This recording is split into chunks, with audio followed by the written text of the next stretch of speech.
The Story of Abu Fatima and His Four Wives in Canada. A novel by Dr. A. Ahmed. This is an intriguing epic story which resonates with love, resilience, courage, and sacrifice. Copyrights.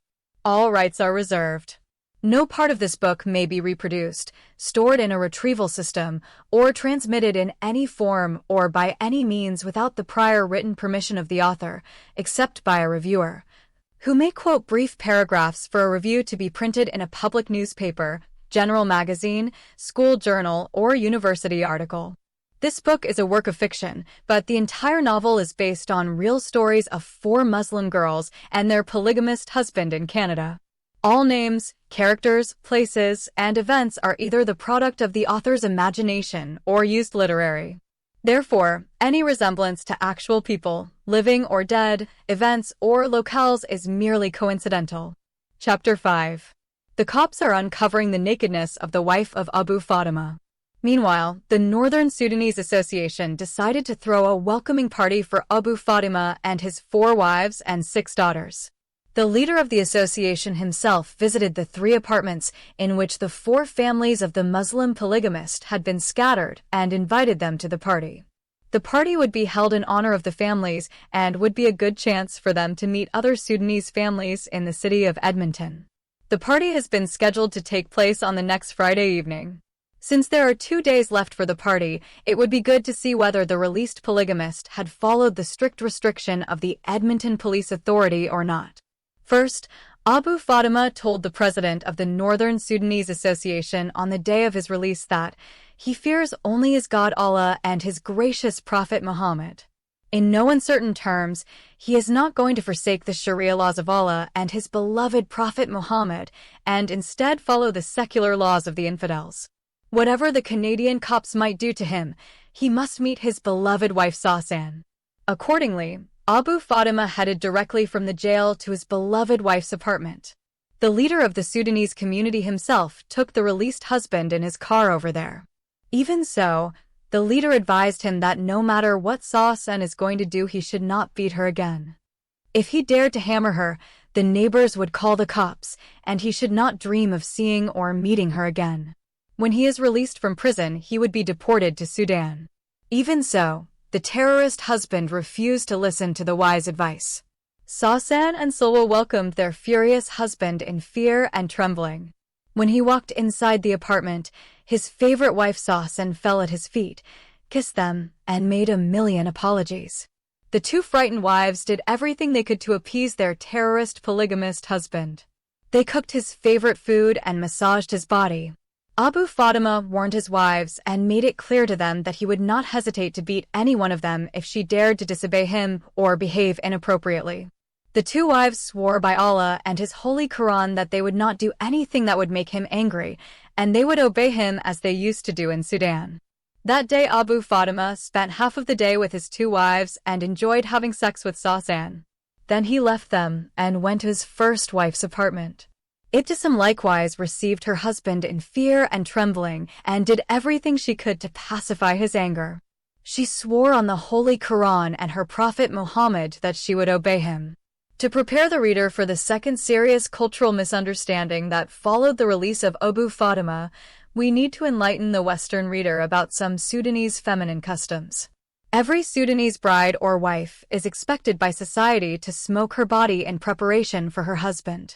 This is not like she is having a sunbath or maintaining her skin in a sauna as usually a Western girl does. Most of the Sudanese women are as black as coals and therefore they do not need to make their skins darker. There are many reasons given for the wife to smoke her body, and most of those benefits have something to do with sex. Sudanese people believe that when the woman smokes her body, she would become more sexually appealing to her husband. Besides that, the smoke makes the woman's body smell good and becomes very delicate. It also makes her pussy reduce in size and get smaller and becomes very tight. The husband will feel as if his wife has become a virgin again. Whether such a claim is true or not is not of much concern to us. Now the important part we need to answer and explain is how the Sudanese woman smokes her body. In Sudan, every self-respected wife will have a small hole inside her kitchen. When she wants to smoke her body, She puts some live coal in that hole and puts sandalwood on the coals. When the coals begin to burn the sandalwood and generate smoke, the woman will strip herself from every piece of clothes and become completely bare naked. Then she will cover her body with a black blanket and sit on that hole. She sits like someone sits on the toilet seat. She will sit for quite a long time until the entire sandalwood is fully consumed by the fire. The experience itself is sexy, and Sudanese women enjoy it so much. Of course, in the West, the Sudanese women could not dig a hole in a kitchen. For that reason, some of them invented various ways to smoke their bodies. Since Ibtisam is new to Western life, she came up with a very strange way of smoking her body. She decided to use the stove and burn her sandalwood. She stripped herself bare naked and stood near the stove. She covered her body with a black blanket and began to smoke her body. It was a difficult experience for her, but her fear of Abu Fatima made her take all those troubles and prepare herself for him. As soon as the smoke began to fill the apartment, the smoke detector was automatically switched on. Ibtisam has no clue because the sound of the smoke detector is ringing. She had never seen a smoke detector or heard such a sound before. Therefore, she has not bothered about it and continues to smoke her body. The neighbors have been alarmed by the smoke, which caused the outsider smoke detectors to switch on. Some of them called the cops and informed them about the fire in one of the apartments. Shortly after that, a heavy knocking on the outside door interrupted the peaceful sleep of Abu Fatima. He jumped out of his bed, ran to the door, and opened it. He saw some police officers and other men in uniforms, which he mistook for cops too. If he had seen some demons with their long horn on their heads, he might not be so frightened. He has concluded those Canadian cops have come to arrest him because he broke their order and went and met and slept with his fourth wife Sasan. His first reaction is to close the door on their faces and run and hide somewhere in the apartment. The cops first tried to communicate with him in English. When they realized that he could not understand English, they pushed him aside and rushed inside the apartment. Abu Fatima followed them until they entered the kitchen. There are 3 policemen, 2 policewomen, 5 firemen, and a medical team of 3. Ibtisam is still standing in front of the stove and smoking her body. The police officers thought the immigrant woman was burning herself. Consequently, one of them ran to her and snatched the blanket from her body. As a result, the Sudanese wife has become fully naked. Her long legs began to shake, and her mouth was uttering unintelligible words. With one hand, she covered her big breasts, and with the other, she tried to cover her private parts. Everyone has already seen her pussy being covered by her pubic hair. For the first time in her life, her nakedness has been uncovered before men other than her husband. She does not know whether to jump out of the window or throw herself on the burning sandalwood and kill herself. Abu Fatima has become extremely outraged. Somehow, he has overcome the shock, and an indescribable anger has possessed his body all over and turned him into the demon of hell. Therefore, he took hold of a chair made from iron and assaulted the cop who uncovered the nakedness of his first wife Ibtisam. Unfortunately, the cop who uncovered the nakedness of his wife happened to be a policewoman. Abu Fatima has never seen a policewoman before, and he has never expected to see one in all his life.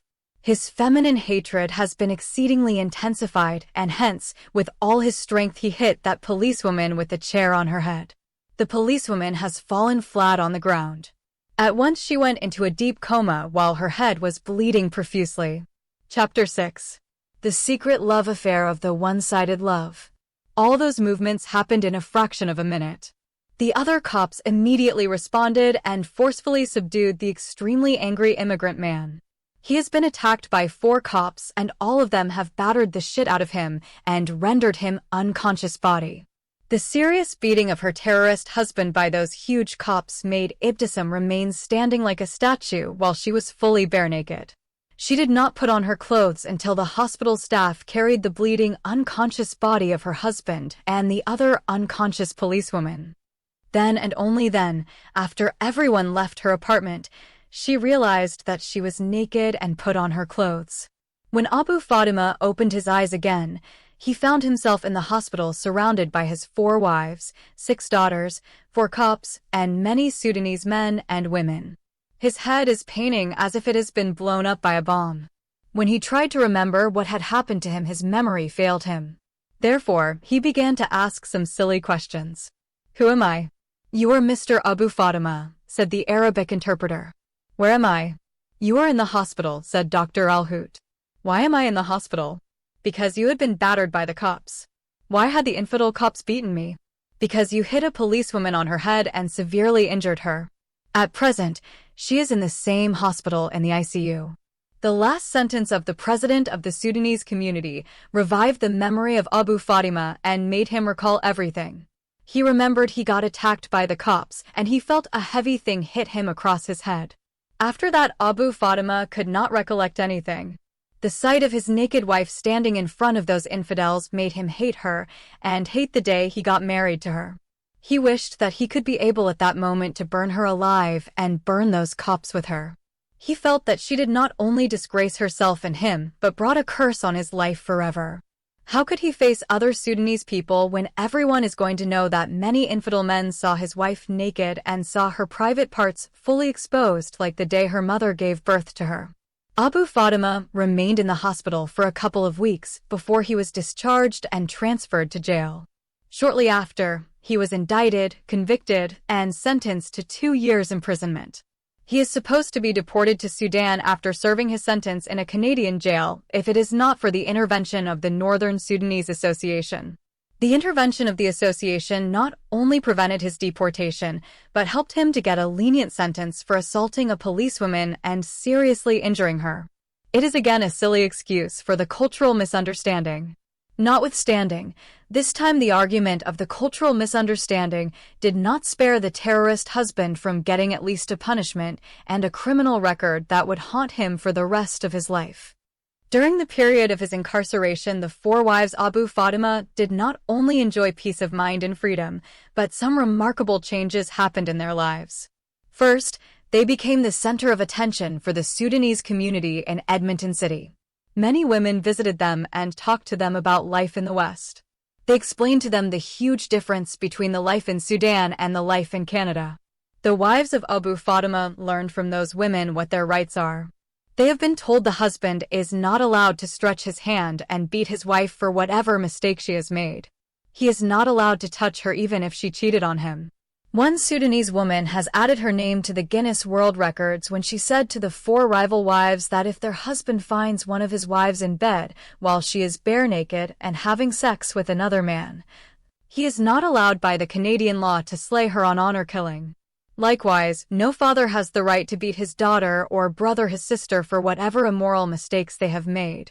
Other tremendous changes happened to the wives of Abu Fatima and altered their lives forever. Those positive changes happened due to their freedom of being away from their terrorist husband for such a long time. Of course, those changes did not happen overnight. They are slow and gradual changes. Little by little they learned about their rights in Canada. They began to attend English classes with other immigrant men and women.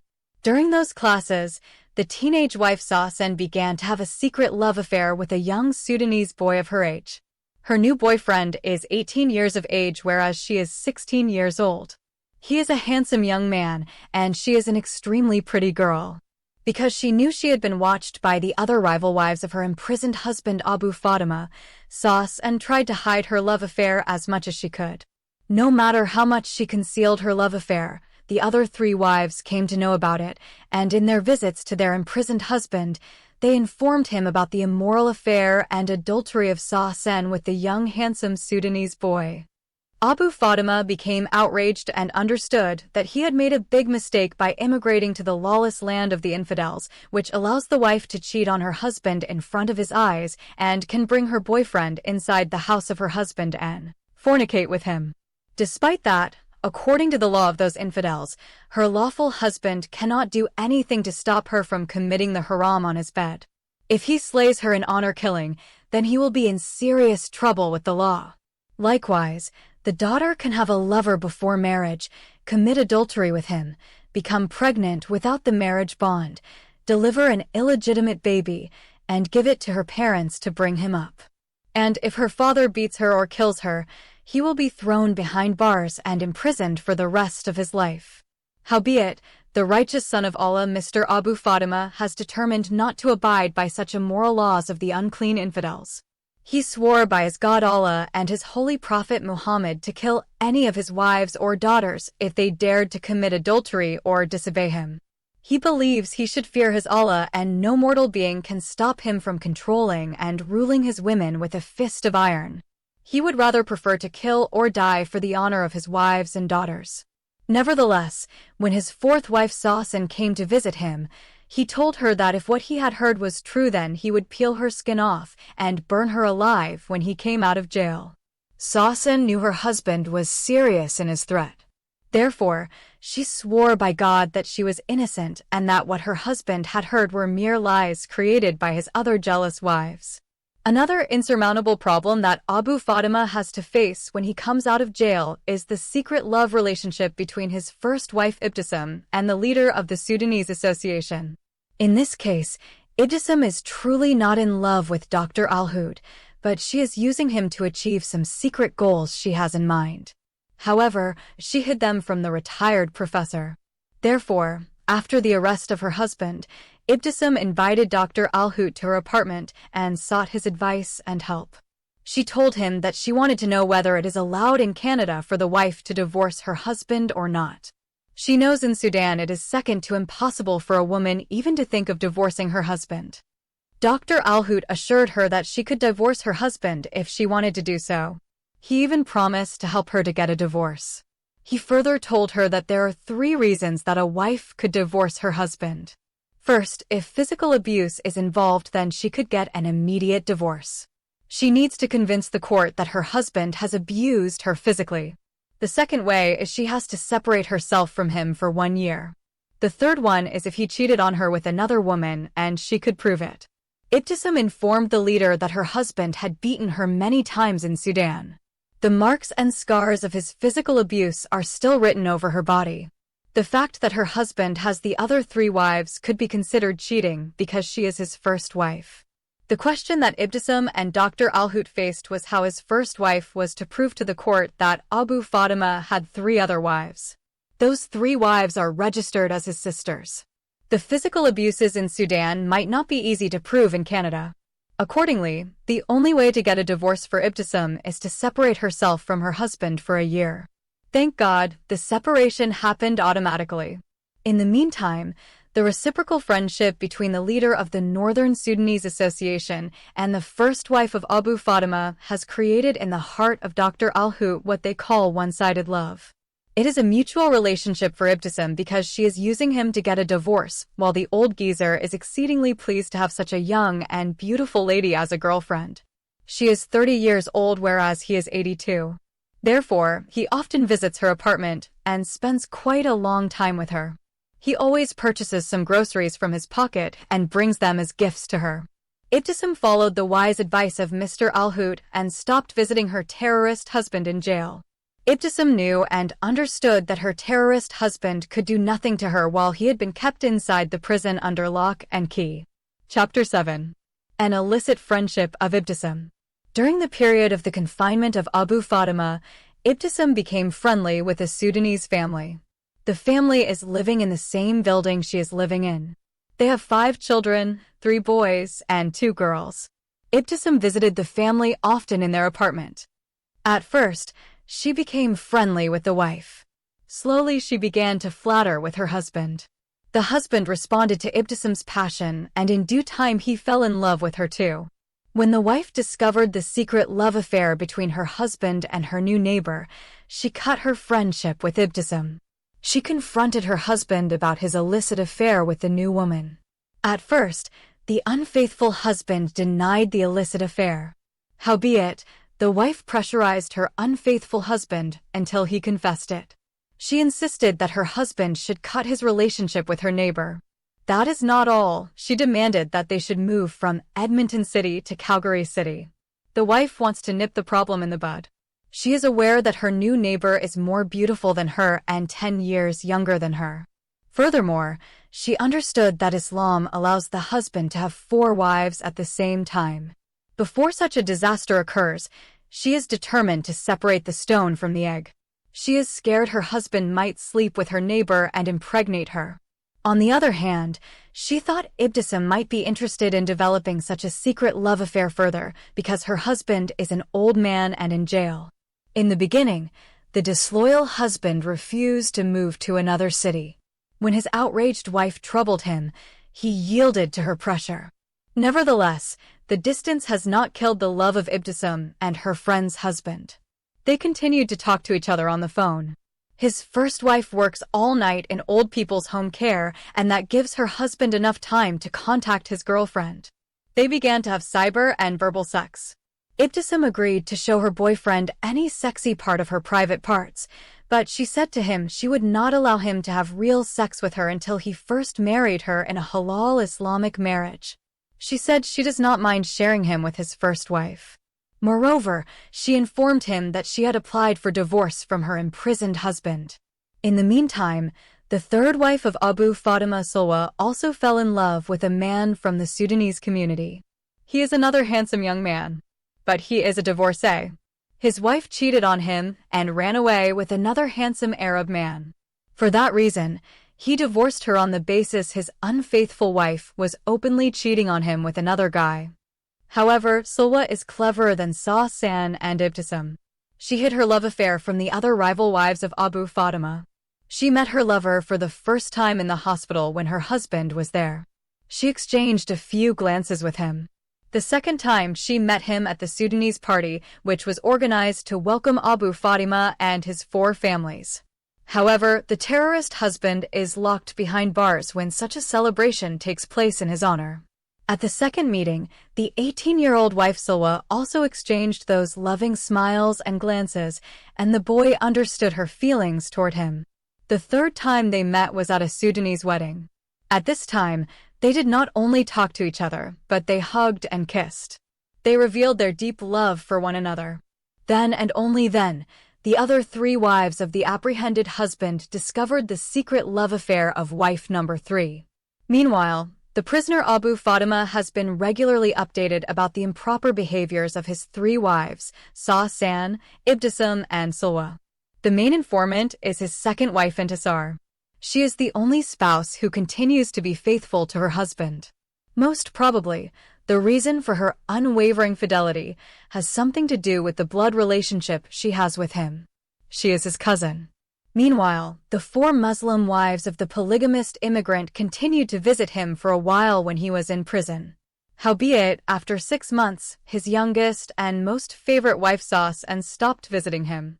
He almost has a major heart attack when his wife Intisar informs him that his 16-year-old wife Sen absconded with a Sudanese young man whom she loves.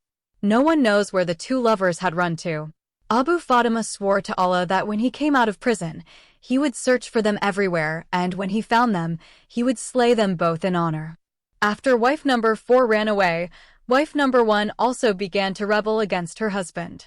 Following the advice of her helper Dr. Al-Hud, Ibtisam decided to stop visiting her terrorist husband. Shortly after that, Abu Fatima received a divorce notice from his wife Ibtisam. Although he refused to sign the divorce papers, Ibtisam's lawyer told him that whether he signs them or not, his wife is legally entitled to a divorce, and that would take place before he comes out of jail. Nothing more has disturbed Abu Fatima and made him be extremely furious than the day in which he heard that his wife number 3 is about to get married to someone from the Sudanese community. How could she marry another man when she is still his lawful wife? Such an abominable action in a Muslim country will get her to be stoned to death by the order of the judge of the Sharia court. Among all the 4 wives of Abu Fatima, Sulwa has more guts. She knows her husband would be mad about her un-Islamic marriage and might try to harm her when he comes from jail. Nevertheless, her Sudanese boyfriend assured her that the law of Canada would protect them. Abu Fatima could not complain that another man took his wife. The law and the immigration authority know her as his sister. If he dared to complain, he would put himself in trouble with the law and the immigration office. Since she is over 18 years of age, she has the right to choose whoever she would love to marry. Therefore, before Abu Fatima completed half of his sentence, he was deprived of his 3 wives and left with only one wife, his cousin Intisar. To avoid lengthy details, We must ignore the love affairs of Sa-san and Silwa and their boyfriends and concentrate on Ibtisam. As we have mentioned earlier, Sa-san eloped with her lover, and no one knew where they had gone.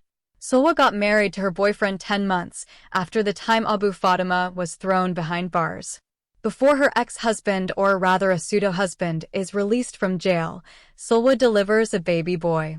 Ibtisam's case, however, is unique and hence needs a closer look. As we stated above, Ibtisam fell in love with her neighbor's husband. Her neighbor is known as Zakia. The wife Zakia did everything she could to prevent her husband from leaving her and marrying Ibtisam. She boycotted Ibtisam and forced her husband to move from Edmonton to Calgary. Despite all those steps, the love affair between Ibtisam and her friend's husband continued. Meanwhile, Dr. Alhout's one-sided love for her became so strong. Ibtisam knew it and even encouraged it. Her main motive is to use Dr. Alhout to help her get divorced from her imprisoned husband. She planned that as soon as she got a divorce, she would marry Zakia's husband. She knows Islam allows the husband to have more than one wife at the same time. Dr. Alhout knows very well that Ibtisam does not love him. He also knows that Ibtisam is using him to help her get a divorce from her terrorist husband and then marry the husband of Zakia. Despite this knowledge, the 82-year-old geezer is determined to pursue his selfish love. He too has a secret and dirty plan, and he resolved to achieve it by hook or by crook.